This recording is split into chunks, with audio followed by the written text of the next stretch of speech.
Hi, everybody, and welcome to episode 24 of Middlemarch Meditations. I don't have a really clever preliminary sort of leading into things today. I just couldn't think of anything. So if nobody minds, can we just go straight where we left off, which was at the top of page 87 here. As you can see, I've got everything ready. The only thing I suppose I could talk about is the illustration. This was, I believe, the Queen of Belgium's wedding dress in 1830, might have been 1831 or 33, but I thought it was close enough to the fashion of the time to sort of say if Dorothea Brooke is going to have a wedding dress, probably hers won't come off the shoulder quite that much. That is very off the shoulder. I have seen other gown styles where there's still something covering the shoulders, and I could imagine she would have something more like that, as we'll see from her attire at the dinner party. But we're not at the dinner party yet. We are just with Dorothea and Mr. Casaubon alone, and the paragraph, which is under the green line here that you can see, begins, "The season was mild enough to encourage the project of extending the wedding journey as far as Rome." The season, first of all, was mild enough. We have to remember, of course, it's winter. It was November, you'll remember, when Dorothea and Celia and Mr. Brooke visited Mr. Casaubon's house for the first time, so that Dorothea could see where she was going to be living when they met Will Ladislaw. Some time has passed since then, so we are probably in early December, I would think. So the wedding is probably going to be held close to Christmas. Victorians did have weddings in the winter quite often, and I wasn't able to find out why that was, why now we prefer summer weather if we can. And I don't know if it was because if you were living in the country, people would tend to be all at their country homes, whereas in the summer they often went down to London for the season, so it avoided the season. That might have been part of it. But also the wedding journey. Now, we know about honeymoons today, but the wedding journey in the 19th century, it was a new thing. It was a very new thing, and it just really the late 18th century started it. And only among middle or upper class couples, the working class, this did not happen at all. Weddings didn't always happen, but that's another subject. I'm not discussing social history at the moment, except as it's relevant to the book here. For Victorians, it wasn't untypical for a journey after a wedding to be many weeks, 5, 6, 7, 8 weeks. And it also wasn't untypical for other people to accompany the bride and groom. It wasn't a solo holiday for them to just get away from everybody. And the trip might be also a series of visits to any family who weren't able to attend the ceremony. So let's finish the sentence. And Mr. Casaubon was anxious for this, that is, he wanted to take the wedding journey to Rome because he wished to inspect some manuscripts in the Vatican. And now he says, "I still regret that your sister is not to accompany us," he said, one morning, interesting, sometime after it had been ascertained that Celia objected to go and that Dorothea did not wish for her companionship. There's a story there. We don't get that scene. It's a shame. I would have liked to have been part of that first discussion. "You will have many lonely hours, Dorothea, for I shall be constrained to make the utmost use of my time during our stay in Rome, and I should feel more at liberty if you had a companion." When he says, "I still regret," that implies that he's already expressed his regret at least once. And given the time Casaubon knew that he'd want to spend in the Vatican, it was a reasonable and considerate suggestion that Dorothea could bring someone like her sister to provide company. And yet there is also the implication there of rather a lot of lonely time, which does, again, that seems a little bit at odds with the idea of a wedding journey. It seems a little unbalanced. I don't have any idea how much time would have been normal, but I suspect that what Mr. Casaubon is thinking of as normal, other bridegrooms and their families might look askance at. We shall see. The next paragraph says, "The words 'I should feel more at liberty' grated on Dorothea. For the first time in speaking to Mr. Casaubon, she colored from annoyance." We're seeing a break in this otherwise unbroken euphoria. So she replies to him, "You must have misunderstood me very much," she said, "if you think I should not enter into the value of your time. If you think that I should not willingly give up whatever interfered with your using it to the best purpose.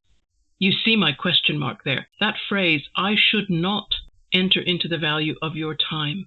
It confused me initially. Dorothea seems to be saying the opposite of what I imagine she's trying to say. I imagined that she was trying to say, you have misunderstood me very much if you think you have to be concerned about the time I spend alone. Or you have misunderstood me very much if you think I don't value your priorities in Rome the same way you would. And the not, I would be happier if they removed that word not. If the sentence read, you must have misunderstood me very much if you think I should enter into the value of your time.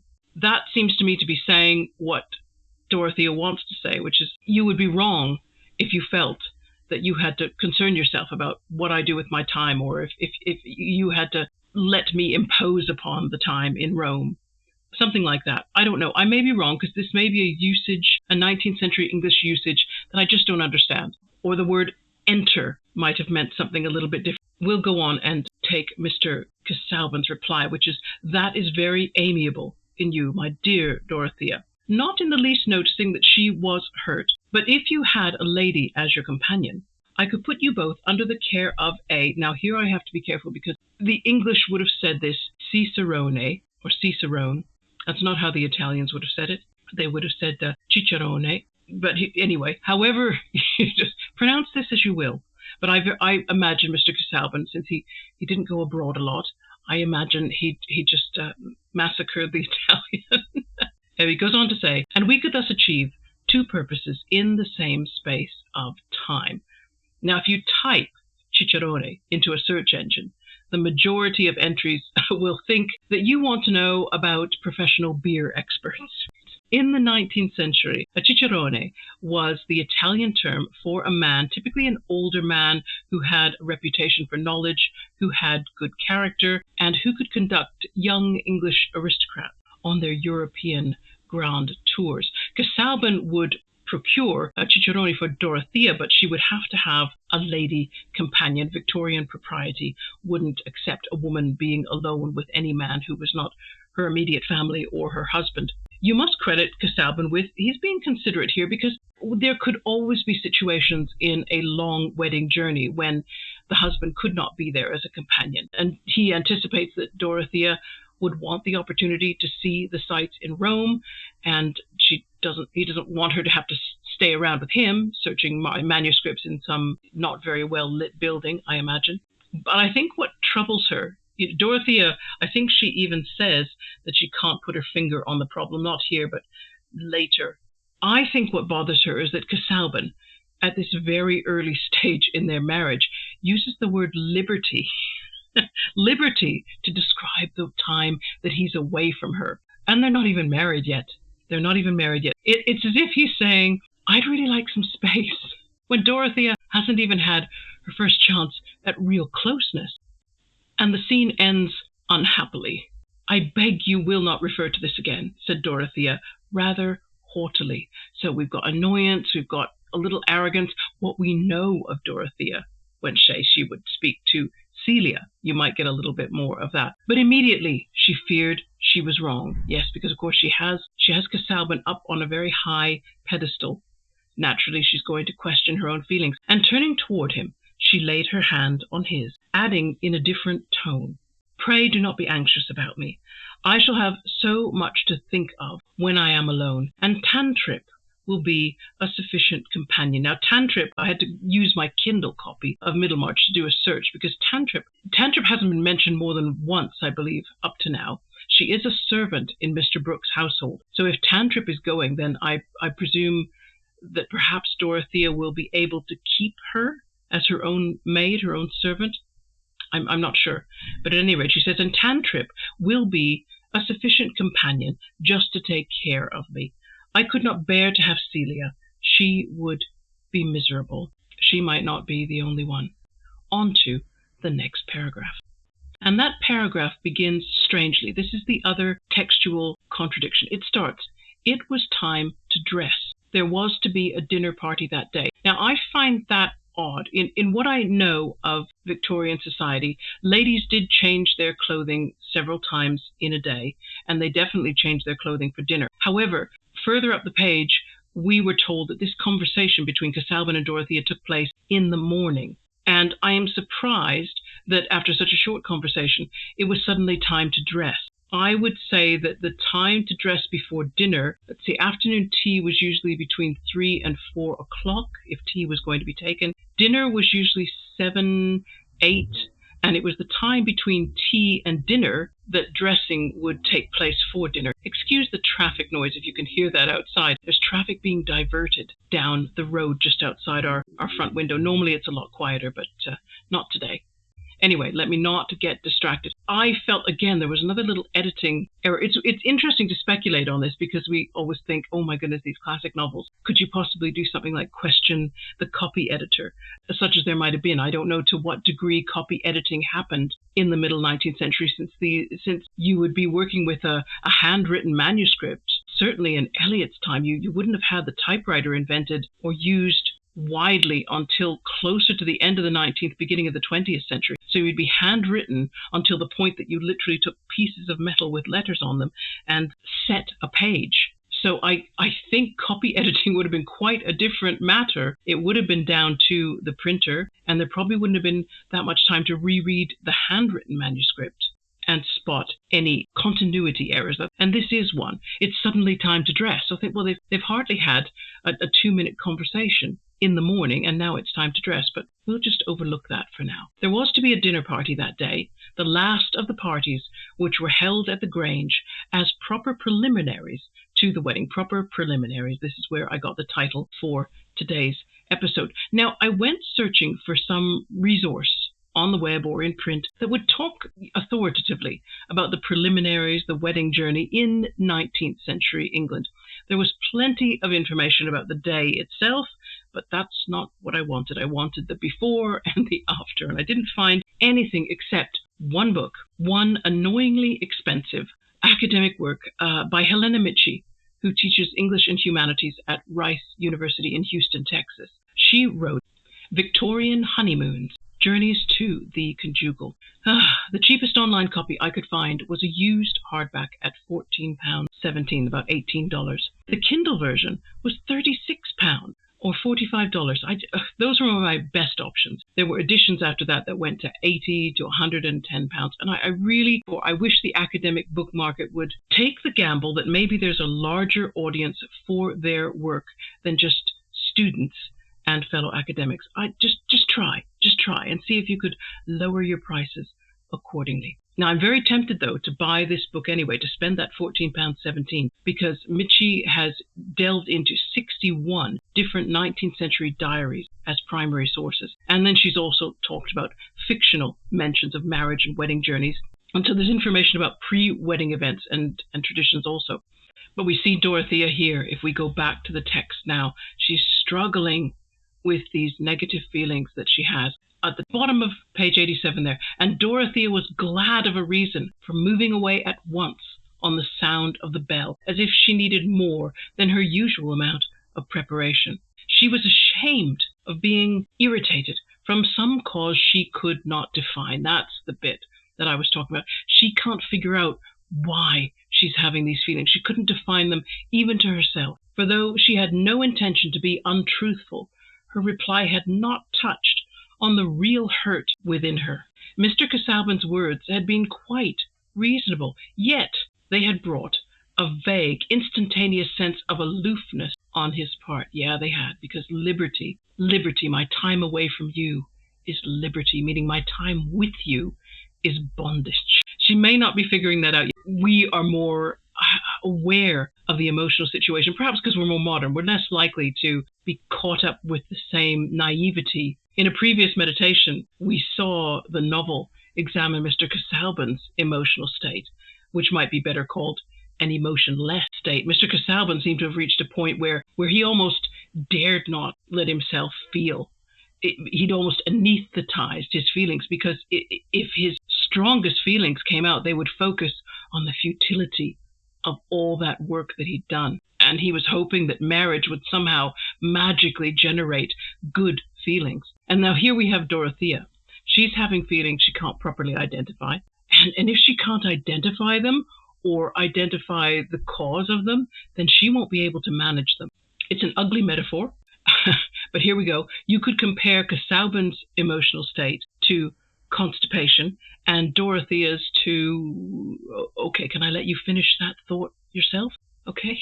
Because some things, even if you thought of them, and it's my fault for thinking of them, but nevertheless, you don't want to say them on camera.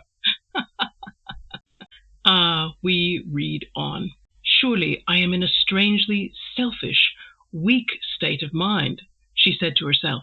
How can I have a husband who is so much above me without knowing that he needs me less than I need him? Well, all right, Dorothea, that's to some degree a well thought out premise.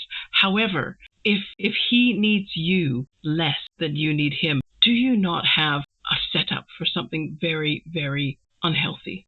Having convinced herself that Mr. Casaubon was altogether right, she recovered her equanimity. She's got Mr. Casaubon back up on his pedestal. The world is okay for now, and was an agreeable image of serene dignity when she came into the drawing room in her silver grey dress, the simple lines of her dark brown hair parted over her brow and coiled massively behind, in keeping with the entire absence from her manner and expression of all search after mere effect. And I think keeping this lovely lady here, the Queen of Belgium, up in front of us, knowing that she was wearing the current fashion, you can see that what was very fashionable at the time was to have a lot of curls and ringlets close around the face and a lot of pretty on top of your head. Whereas what Dorothea has done is simply pull back her hair. It's parted in the middle, so everything's very undecorative.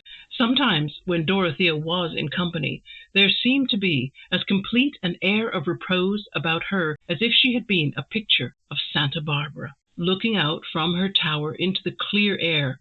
Let's talk about Santa Barbara, because of course there's a note that'll take you to the back of the book, but it never gives you much detail in this version of Middlemarch. You don't get a long explanation. So, Saint Barbara, very early Christian saint and martyr, said to live in what is either Lebanon or Turkey. There are two different versions, or I think there's more than two versions of her story, and we're talking about around the 4th century AD. Saint Barbara's father was a pagan, and he worried that his daughter would be corrupted by the world. And according to the hagiography, the earliest written versions, they're about 3 centuries later than she lived, they say that Barbara's father tried to shut her up in a tower to protect her from this corruption. And yet somehow she managed to learn about Christianity, and she began to believe. And as a result, she turned down the husband her father chose for her. So that's a major rebellion against her father's authority. When he learned about her faith, then he gave her over to the authorities, and apparently he participated in her martyrdom.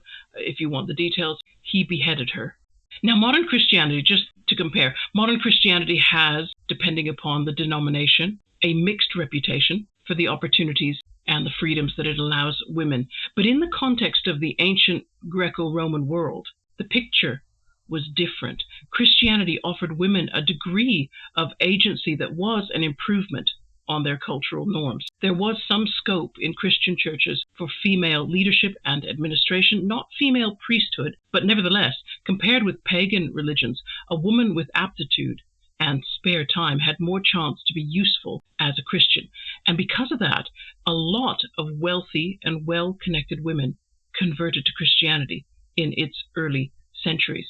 And you can see this if you read the letters of Paul in the New Testament. At the end of each letter, he often has personal messages of gratitude or encouragement for particular church members he knows, and it's noticeable how many women's names he mentions. And you can guess how this strange religion must have gone down with these women's unconverted fathers and husbands. The reaction of Saint Barbara's father may have been typical. He tried to restrict Barbara's freedom. If Dorothea is being compared to Barbara, that's ironic, because Dorothea has chosen to restrict herself. She's the one kind of living in her own ivory tower.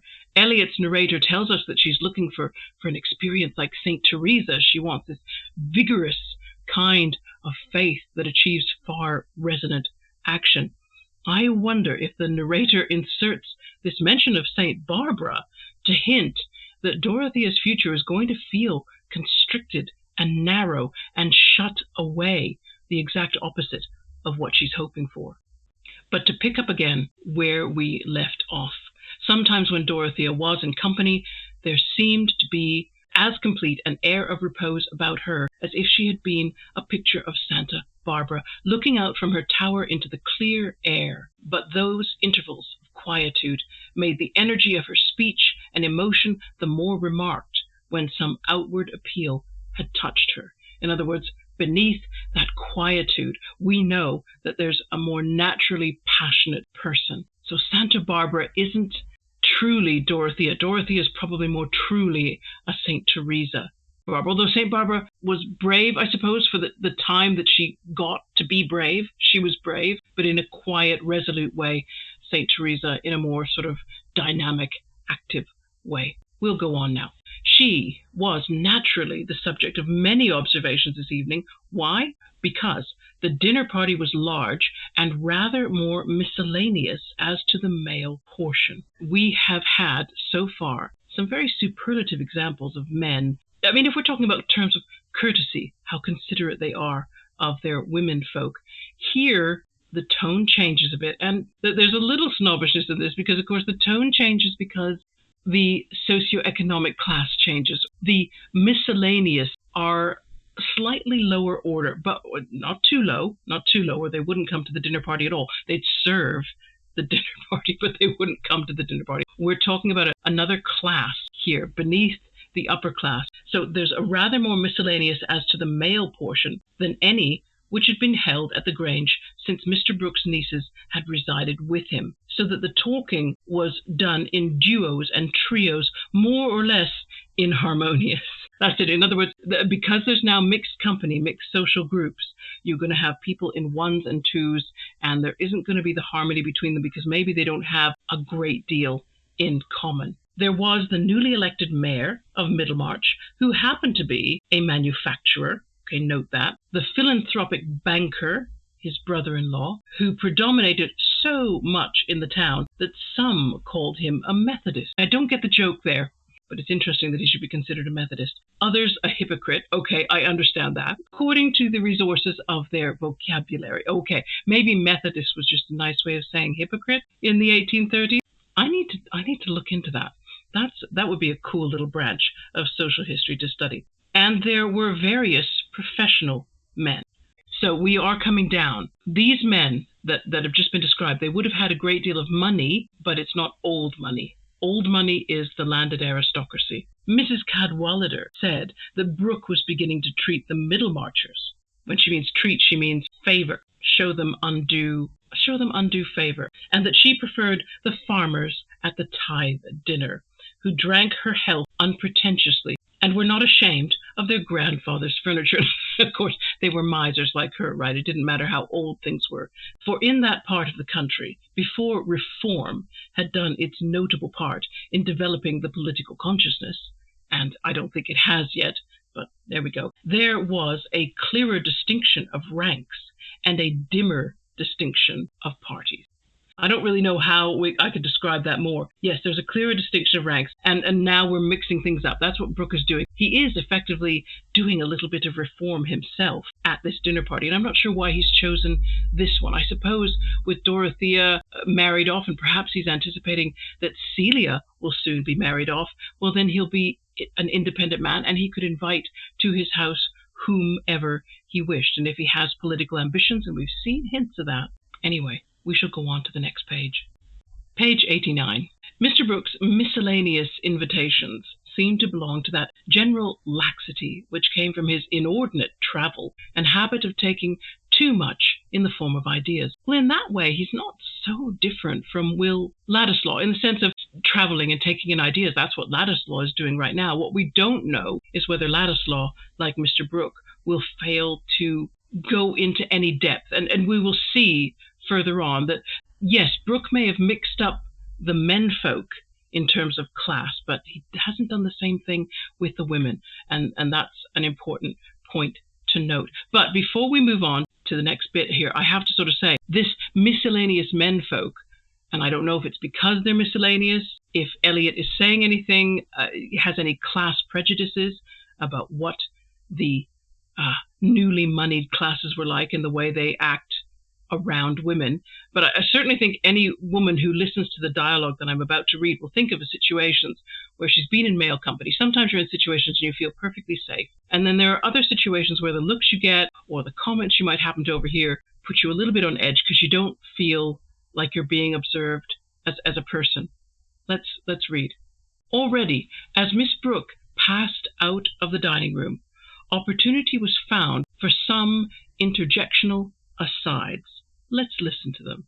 A fine woman, Miss Brooke, an uncommonly fine woman, by God, said Mr. Standish, the old lawyer, who had been so long concerned with the landed gentry that he had become landed himself, and used that oath in a deep-mouthed manner as a sort of armorial bearings, stamping the speech of a man who held a good position. Oh, I love this because Mr. Standish is not upper class, but he's worked around them so long that he's begun to mimic their way of speaking, mimic even perhaps their way of speaking about a woman. The most he will say is that she's a fine woman. She's a fine woman. What on earth does he mean by that? Well, he could equally say a fine horse, a fine hunting dog.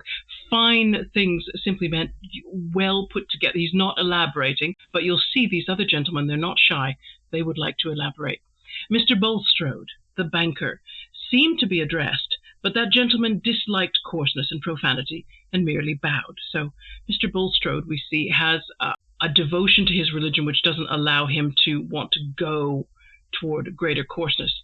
The remark was taken up by Mr. Chichely, a middle-aged bachelor and coursing celebrity, who had a complexion something like an Easter egg. I'll try to figure out, did Easter eggs look different? A few hairs carefully arranged. We know he's bald, but he's got a little bit of hair. A few hairs carefully arranged, and a carriage implying the consciousness of a distinguished appearance. See how I've colored in green everything that looks at a woman as an object, as how does she present, how does she look? Yes, but not my style of woman. I like a woman who lays herself out a little more to please us. There should be a little filigree about a woman, something of the coquette. A man likes a sort of challenge. The more of a dead set she makes at you, the better. And I put a question mark. You can't see it. I've cut it off in the photograph. But a question mark about dead set, the phrase dead set. We have a way of using it now, don't we? When we talk about something we strongly desire to have. If we say he was dead set on owning a new BMW, it means he really, really wanted a new BMW. But the term originally came from hunting dogs, and since Mr. Chichely is a coursing celebrity, which also means he enjoys hunting with dogs, this is going to be his manner of speaking. And so a dead set was the position a dog assumed when it had sensed the desired animal or bird that the owner wished to pursue. And I've got a little picture here. This is an Irish setter, a setter doing a dead set, pointing in the direction of the prey. Let's go back to Mr. Chichely.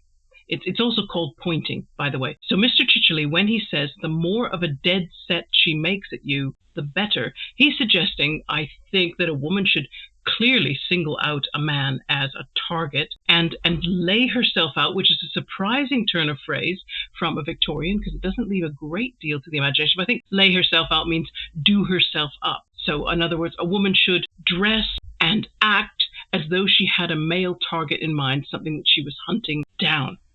There's some truth in that, said Mr. Standish, disposed to be genial, and by God, it's usually the way with them. I suppose it answers some wise ends. Providence made them so, eh? Bulstrode, trying to get Bulstrode into the conversation. I should be disposed to refer coquetry to another source, said Mr. Bulstrode. I should rather refer it to the devil. Aye, to be sure, there should be a little devil in a woman, said Mr. Chichely, whose study of the fair sex seemed to have been detrimental to his theology. if only his theology. Definitely detrimental to that. And I like them blonde, with a certain gait and a swan neck. Now, we really are getting objective now. He'll be talking about what he wants their knees to look like soon. Between ourselves, the mayor's daughter is more to my taste than Miss Brooke or Miss Celia either. If I were a marrying man, I should choose Miss Vincey before either of them. So now we know what Miss Vincey, and I presume we're going to meet her. She's got to be important. Why else this great description of the fact that she's blonde, she has a certain gait, and a swan neck, so very long neck. Well, make up, said Mr. Standish jocosely. You see, the middle-aged fellows carry the day. So Mr. Standish is, of course, referring to Mr. Casaubon. Look, Mr. Casaubon's got himself a young bride, so you, Mr. Chichely, you may be middle-aged, but hey, make up, get in there. Grab yourself the woman that you want. Mr. Chichely shook his head with much meaning. He was not going to incur the certainty of being accepted by the woman he would choose. So he had a more realistic, I suppose, opinion of himself. He understood that one shouldn't be too certain. Let's go on now, and we'll finish the bottom of the page, go on to page 90.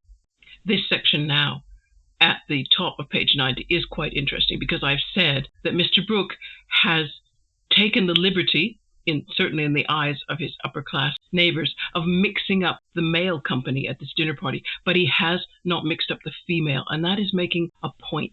Perhaps making the point that men may have a certain fluidity in terms of who they interact with socially, but not the women. We shall read from the bottom of page 89 there where it says, the Miss Vincey, who had the honor of being Mr. Chichely's ideal, was, of course, not present. Of course. So that's making a point.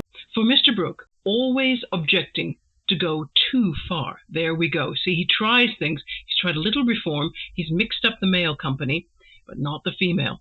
Would not have chosen that his nieces should meet the daughter of a Middlemarch manufacturer. Now that's just pure English social snobbery. But it's interesting because he was willing to do it with the men. He was willing to reform a little bit as long as the company was male, but not female company.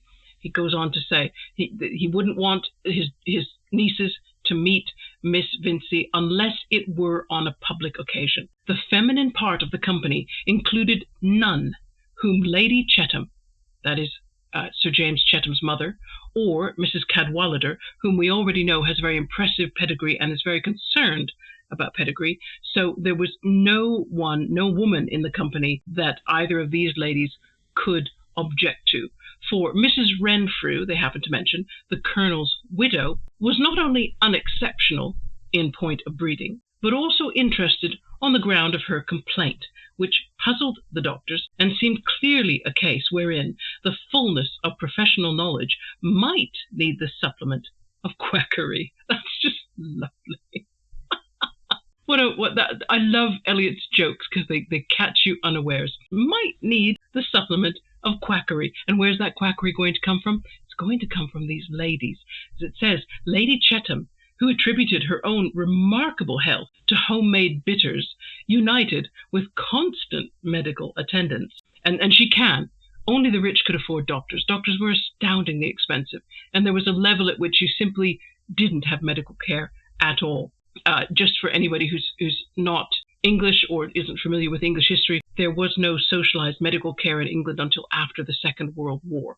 Before that time, you paid for a doctor and you paid exorbitantly. There were good doctors who now and again would do their work for a lower fee or no fee if they could see that a person was needy, but that was the exception to the rule.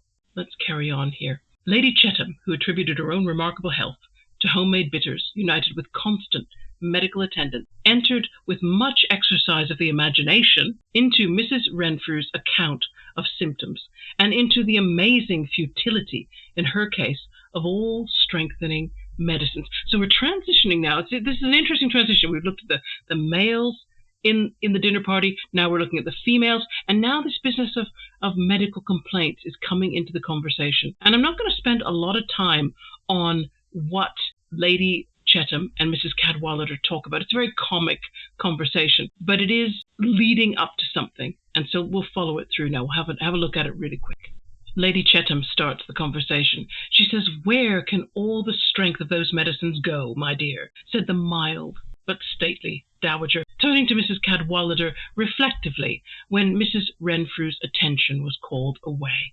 "It strengthens the disease," said the rector's wife, much too well-born not to be an amateur in medicine. "Everything depends on the constitution. Some people make fat, some blood, and some bile. That's my view of the matter, and whatever they take is a sort of grist to the mill." And Lady Chettam, of course, agrees. "Then she ought to take medicines that would reduce the disease, you know, if you are right, my dear. And I think what you say is reasonable." What we get about Lady Chettam is that she's very impressionable, that she is quite happy to let other people give her opinions. Certainly it is reasonable. Now, Mrs. Cadwallader just simply knows her opinions. We know her. You have two sorts of potatoes fed on the same soil. One of them grows more and more watery, and she gets interrupted. "Ah, like this poor Mrs. Renfrew. That is what I think. Dropsy. There is no swelling yet. It is inward. I should say she ought to take drying medicines. Shouldn't you? Or dry hot air bath. What on earth is that? Many things might be tried of a drying nature." Maybe she means sunbathing. I am not sure. "Let her try a certain person's pamphlets," said Mrs. Cadwallader in an undertone, seeing the gentleman enter. "He does not want drying." And you just know who she's talking about, right? Up until she's talking about Mr. Casaubon, who's come in the room. "Who, my dear?" said Lady Chettam, a charming woman, not so quick as to nullify the pleasure of explanation. I love it. She's charming, Lady Chettam, but she's not so quick that you don't get the chance to explain. So Mrs. Cadwallader does. "The bridegroom, Casaubon. He has certainly been drying up faster since the engagement. The flame of passion, I suppose." You know that she doesn't suppose that at all. And here we see Lady Chettam certainly gets what Mrs. Cadwallader is saying. "I should think he is far from having a good constitution," said Lady Chettam, with a still deeper undertone. "And then his studies, so very dry. As you say. Perhaps this is how Lady Chettam lives her whole life. As you say. Let's do everything as you say." Mrs. Cadwallader goes on, "Really, by the side of Sir James, he looks like a death's head, skinned over for the occasion." I'm not sure what that is. A death's head skinned over for the occasion. I needed to look that up. I'm sorry, everybody. The only thing I can think is that perhaps when you do a death mass, do you remove the skin off the... You probably don't want me to elaborate on that. If I do find out, I shall update you in the next episode. Mark my words. In a year from this time, the girl will hate him. She looks up to him as an oracle now, and by she will be at the other extreme, all flightiness. Lady Chettam says, "How very shocking. I fear she is headstrong. But tell me, you know all about him. Is there anything very bad?" Ooh, we're trying for something now. "What is the truth?" "The truth? He is as bad as the wrong physic, nasty to take and sure to disagree." "There could not be anything worse than that," said Lady Chettam, with so vivid a conception of the physic that she seemed to have learned something exact about Mr. Casaubon's disadvantages. "However, James will hear nothing against Miss Brooke. He says she is the mirror of women still." Mrs. Cadwallader is not so pleased about that phrase. She goes on to say, "That is a generous make-believe of his. Depend upon it, he likes little Celia better." That's Mrs. Cadwallader again. Here she is.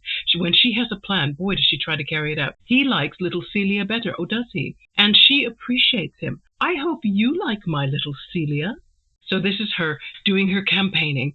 Mrs. Cadwallader would be brilliant in politics, absolutely brilliant, because she would never sit still. She would pester and pester and pester and pester. And I grant you, if getting votes was what she needed, you might vote the way she wanted simply because you knew you would never hear the end of it. And of course, in 1830 elections and people's votes were more public. You didn't have a secret ballot necessarily, and so that kind of high energy pestering kind of campaigning would have gone down very well, would have been effective in its own political sort of way, not in any idealistic way, I hasten to add. And of course, Lady Chettam, when asked, is she fond of Celia, she says, "Well, certainly she is fonder of geraniums." I didn't realize that was a criteria for Lady Chettam to accept a bride-to-be for her son, was that she needed to be fond of geraniums. "And seems more docile, yes." Yes, very probably. Though not so fine a figure. And we're going to leave it there. And that's because this paragraph transitions then. And the whole point of this very medical conversation is because what Eliot is trying to do is move the course of the dinner party round to this introduction of a new character, the doctor, Mr. Lydgate. And we're going to look at him in the next episode because he really begins to be built up as a character. And I think he deserves as much attention as we gave to Will Ladislaw. So we're going to leave it there, everybody. Thanks so much for checking out this Middlemarch meditation. I'm going to try and get another one to you, maybe sooner than I think, because I'm going to start a big fat piece of nonfiction this month. And it might mean that I can't make as many videos about that book because I won't finish it probably in July, probably finish it in August and have to do some vlogs. And so I might have some time where I think, I need a filler. And Middlemarch is a good filler because we really are getting a nice little regular audience. Thank you, everybody, for checking these out. I will make another episode for you again soon. Take care, everybody. Bye-bye.